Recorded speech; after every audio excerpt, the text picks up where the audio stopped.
distinctively from the body and the matter. Meaning, a body is not a soul, a spirit is not the matter. People confuse it and they become afraid of death. But people who have truly understood it, this is known as the knowledge of self-realization, and they use this knowledge to attain moksha or liberation. Okay, that is the philosophy. And if at this point of time, if we have to apply that philosophy in life, what should we do? Self-realization. You know how people have like mental health disorders, like anxiety, depression, that all. So, people who have that kind of hote na, they should actually start reading the Bhagavad Gita. It helps a lot, I must say, and it makes the entire body calm. Usually these disorders happen when somebody is afraid of death or afraid of something like that. Right. And eventually, when you read it thoroughly, na, the fear of death vanishes. And that is a beautiful question. Like, what can we learn about death and grief from Gita? Because this is like मेरे लिए बहुत important topic है, and I'm very curious to learn from that. Yeah, tell me. There's a chapter, there's a verse in that. I don't remember the Hindi verse, I only remember the English meaning. Okay. And it's written कि the soul is permanent. Fire cannot burn it, water cannot drench it, but nor can wind dry it, neither can weapons cut it. The soul is permanent. Your body is temporary. Just like how humans change garments, does the soul change bodies. This very thing makes it clear कि हाँ, death के लिए you don't need to be scared. Because if you believe in God, belief, like Vaishnavism is one thing for Narayan, and if you surrender your body, your mind, everything, if you surrender it, then only will you attain liberation after death, and you will become a devotee most dear to his heart.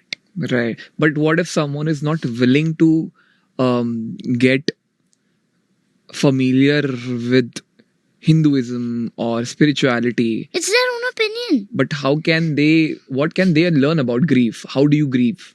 Like suppose someone that you love, you have lost them. What is a way for them to grieve in a way which keeps them maintained? The wise man grieves in a way controlled, and he endures that pain until the point has come where he has forgotten. For example, somebody in your family has died. So instead of like crying and crying and crying for God knows how many years, you should control it. You should endure it. I mentioned it in the Ramayana podcast for the moral, that endure. Yeah. God has given you the opportunity where you could be greater. Instead of wasting it, use it. कि जब heart का relationship बन जाता है, then you should not be confused with love and attachment. Love is when you cry for some time, or don't cry, just endure the pain. And attachment is when you cry for God knows how many years. Suppose I'm asking a very comical question, okay? Like from Gita, this is a very like hypothetical question, but still it applies in our daily lives. Like people of my age, they fall in love and then they break up. Right? तो breakup होने के बाद heartbreak हो जाता है. Then the other person leaves and they both part ways. And now it's a very difficult situation for them to accept this situation कि भाई हाँ, now I am single, but I'm not able to, bear this pain. So what should people do then? When they cannot accept that their heart has been broken and they're single now. Just accept it. I don't know why. When you like have that pain, you know that story of Urvashi and Arjun? No. So like when Arjun went to heaven to gain more astras, Urvashi the Apsara fell in love with him. She had her heart broken. Why? Because he did not accept her. But instead of enduring that pain, she cursed Arjun. I don't mean that you have to curse your partner. I mean that instead, like, don't make the same mistake she did. Because she ended up regretting it.